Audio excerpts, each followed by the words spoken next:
మనం చాలా చట్టాలు చేస్తాం, చాలా చట్టాలు ఉంటాయి. దాని ప్రాక్టీస్ ఎలా ఉంది అనేటువంటి విషయాన్ని నేను చెప్పాను. రేపొద్దున ఆయన మళ్ళీ ఈ డిబేట్ రిపీట్ అవుతుంది కాబట్టి మళ్ళీ చూసుకోమనండి. మళ్ళీ చూసుకుంటే అర్థమవుతుంది.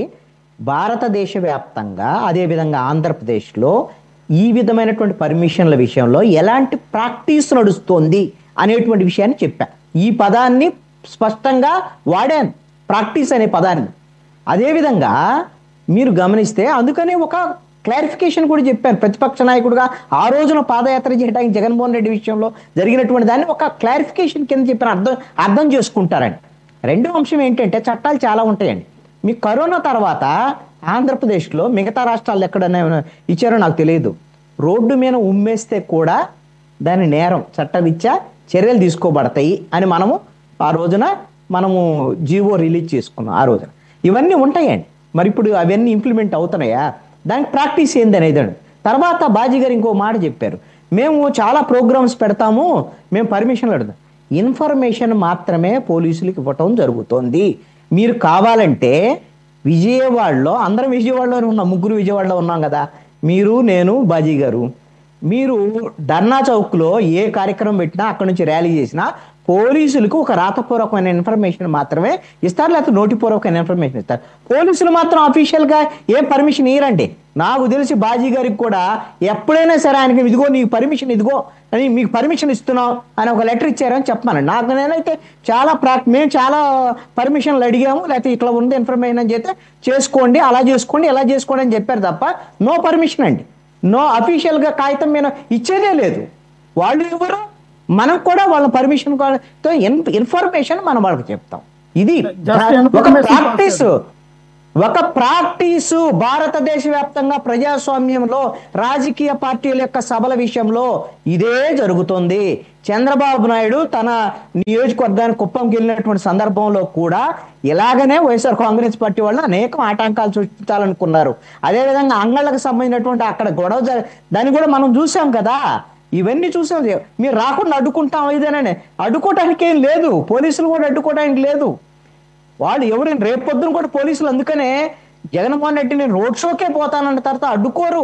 ఏం చేస్తారు అని అంటే అవకాశం ఉన్న మేరకు ఏమి అక్కడ తొక్కిసలాట జరగకుండా, ప్రాణ నష్టం జరగకుండా వాళ్ళ శక్తి మేరకు వాళ్ళ ప్రయత్నం వాళ్ళు చేస్తారు. కానీ బాధ్యత అనేటువంటిది ఇటు ఎవరైతే ఆ కార్యక్రమం పెట్టుకున్నారో వాళ్ళకి, అదేవిధంగా పోలీసులకి, ప్రభుత్వానికి, అందరికీ ఉంటుంది. మీరు అందుకనే తమిళనాడు విషయంలో జరిగినటువంటి ఘటనలో చనిపోయినటువంటి దానికి సంబంధించినటువంటి విషయంలో అక్కడ కోర్టు ఇచ్చినటువంటి కొన్ని చెప్పినటువంటి అంశాలు కూడా ఎవరైతే సభ పెట్టారో విజయ్కి ఎందుకు బాధ్యత లేదు, ఈ విషయంలో ఎందుకు అతని మీద కేసు పెట్టలేదు అనేటువంటి విషయాన్ని కోర్టు అడిగింది. ఎవరైతే కార్యక్రమం పెట్టారో వాళ్ళకే బాధ్యత ఉంటుంది. అదేవిధంగా పోలీసులు కూడా ఏమన్నా వాళ్ళ వైఫల్యం ఉందా, వాళ్ళ శక్తి మేరకు వాళ్ళ పని వాళ్ళు చేశారా, లేకపోతే ప్రభుత్వం వైపు నుంచి ఏమన్నా ఇలా జరగాలి ఏమన్నా ఒక రాజకీయ పరమైనటువంటి అంశాల పైన ఏమైనా అక్కడ డిఎంకే చేసిందా, ఇవన్నీ కూడా తేలాల్సినటువంటి అంశం. కాబట్టి పర్మిషన్ అనేటువంటిది అడగటం కానీ ఇవ్వటం కానీ ప్రాక్టీస్ లో లేదు. ఈ విషయం మీద ఎవరికైనా ఏ సందర్భంలో అయినా మీకు కొన్ని ఉదాహరణలో ఇంకో సందర్భంలో నేను చెప్తాను, ఎవరికైనా బాజీ గారికైనా సరే. ఇక ఈ బుక్కుల విషయానికి వచ్చేసరికల్లా రెడ్ బుక్ అయినా డిజిటల్ బుక్ అయినా ఈ పార్టీలో ఒక అంశాన్ని గుర్తు పెట్టుకోవాలి. ప్రజలు ఇన్ఫర్మేషన్ ఇస్తే చాలు, బట్ వేరే రోడ్ షోస్ కానీ బహిరంగ సభలకు ఖచ్చితంగా మనం పర్మిషన్ అప్లై చేయాలి. ఒక్కసారి ఇప్పుడు నేను అదే చెప్తుంది, జగన్మోహన్ రెడ్డి పర్మిషన్ అడగకపోయినా ఇచ్చి మీ జగన్మోహన్ రెడ్డిని మీరు పర్మిషన్ ఎందుకు పెట్టలేదు అని అనలా ఎస్పీ. మీరు ఈ విధంగా చేయండి అని చెప్పాడు, మీరు ఎందుకు పర్మిషన్ అడగలేదని అనలేదు ఎస్పీ. ప్రెస్ కాన్ఫరెన్స్ పెట్టాడు కదా. గుడివాడ అమర్నాథానికి నిన్ను ఎవడు అడిగారా పర్మిషన్ అని చెప్పాడు. గుడివాడ అమర్నాథ్ పర్మిషన్ వాళ్ళు అడగలేదండి, అడగరండి. మీరు ప్రాక్టీస్ అది ఆ ప్రాక్టీస్ నడుస్తుంది అని చెప్తున్నాను. అదే ప్రాక్టీస్ నడుస్తుంది ఏ పార్టీ అయినా సరే, ఏ పార్టీ అయినా సరే.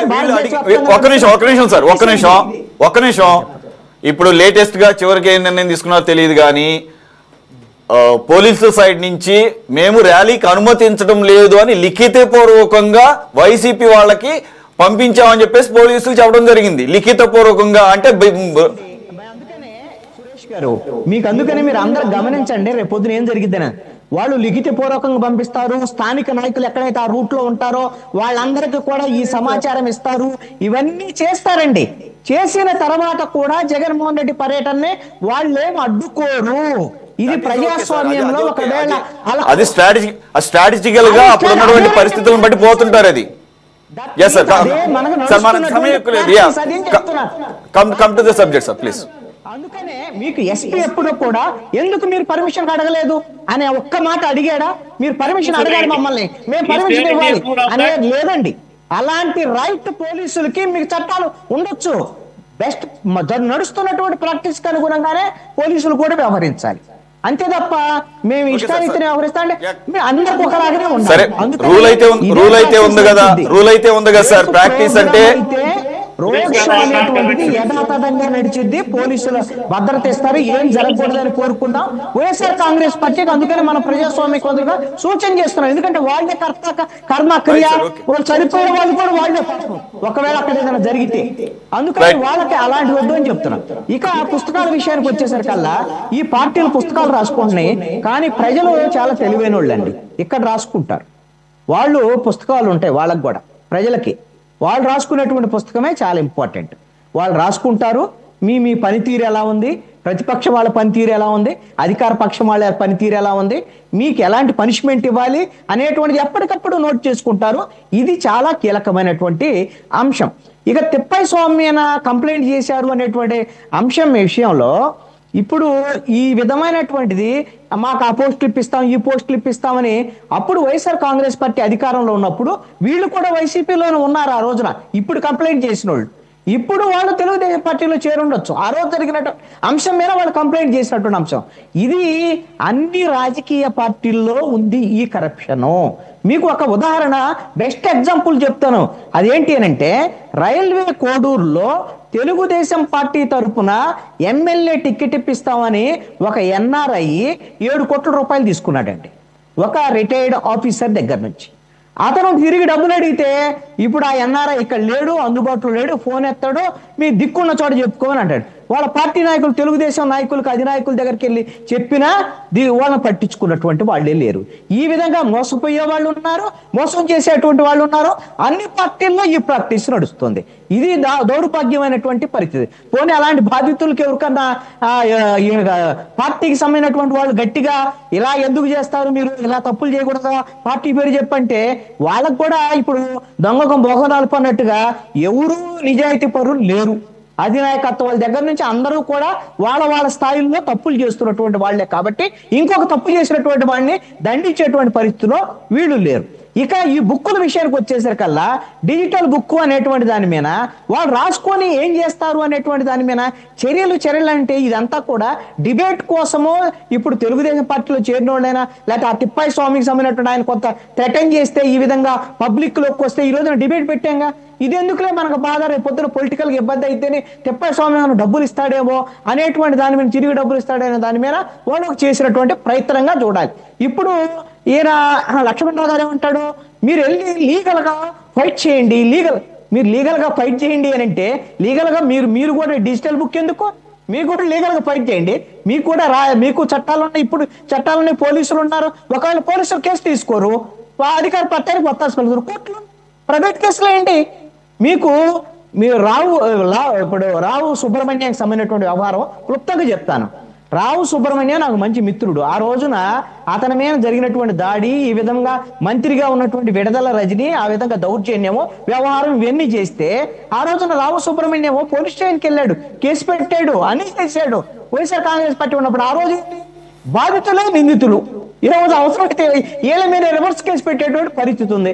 ఆయన ప్రైవేట్ కేసు వేసేటువంటి ప్రయత్నం కూడా చేశాడు. ఇప్పుడు డిజిటల్ బుక్ తెరిచాడు కదా, కనీసం జగన్మోహన్ రెడ్డి దృష్టికి వస్తుంది, లేకపోతే పబ్లిక్ లోకి వస్తుంది. విడుదల రజని ఈ విధంగా దౌర్జన్యం చేశారు మా మీద అని చెప్పడానికి. అందుకని వైఎస్ఆర్ కాంగ్రెస్ పార్టీకి తన ఆయుధంగా అధికార పక్షం మీద డిజిటల్ బుక్ ని ఎలా ఉపయోగించుకోవాలనుకుంటున్నారో ఇది అందరికి ఓపెన్ గా ఇచ్చారు. ఇప్పుడు రెడ్ బుక్ లో నారా లోకేష్ రాసుకుంటాడు, లేదు కదా, అవకాశం ఇచ్చారు. ఆ బుక్ లో ఏముందనేది ఎవరికి తెలియదు, నారా లోకేష్ గారికి తప్ప. ఇది ఓపెన్ గా ఇవ్వటం వల్ల ఎవరు పట్టుకోవాలి కంప్లైంట్ చేసామంటారు. రెండవది రెడ్ బుక్ కు సంబంధించినటువంటి విషయంలో అసలు రెడ్ బుక్ లో ఫస్ట్ పేరు ఎవరితో ఉండాలంటే, ఒకవేళ ఉంటే జగన్మోహన్ రెడ్డితో ఉండాలి, లేదు అని అంటే మన గన్నవరమో గుడివాడ పోయినప్పుడు కొడాలి నాని ఇలాంటి వాళ్ళ మొత్తాన్ని కడ్డారి మీద నడిపిస్తాను ఇదని నారా లోకేష్ చెప్పాడు ఆల్రెడీ బహిరంగ సభలో కూడా. ఏమైంది నేను అంటున్నాను, జగన్మోహన్ రెడ్డి మీద మీరు ఏ కేసులు పెట్టారు, ఏం అరెస్ట్ చేస్తారు? ఇప్పుడు మిథున్ రెడ్డి హాయిగా బెయిల్ మీద విడుదలైన ఆయన పార్లమెంట్ దగ్గర నుంచి ఐక్యరాజ్య సమితి వరకు బీజేపీ వాళ్ళు ప్రమోట్ చేస్తున్నారు. అందుకని ఈ విధమైనటువంటి రెడ్ బుక్ ద్వారా మీరు సాధించింది ఏమని చెప్పుకునేదాన్ని, వాళ్ళు డిజిటల్ బుక్ లో కూడా సాధించేది ఏం లేదు. ఇది కేవలము ప్రచారానికి తప్ప ఎదుటి వాళ్ళని బెదిరించడానికి, తమ కార్యకర్తలకు మనోస్థైర్యం కల్పించుకోవడానికి పనికి వచ్చేటువంటి అంశాలుగా మాత్రమే చూడాల్సి ఉంటుంది. Right sir, thanks for joining. కృష్ణానియల్ గారు, లక్ష్మణరావు గారు, బాజీ గారు అండ్ ప్రభాకర్ గారు. ఇది వాళ్ళ టాప్ డిబేట్. మరో అంశంతో మళ్ళీ కలుద్దాం. Stay tuned to city 24/7.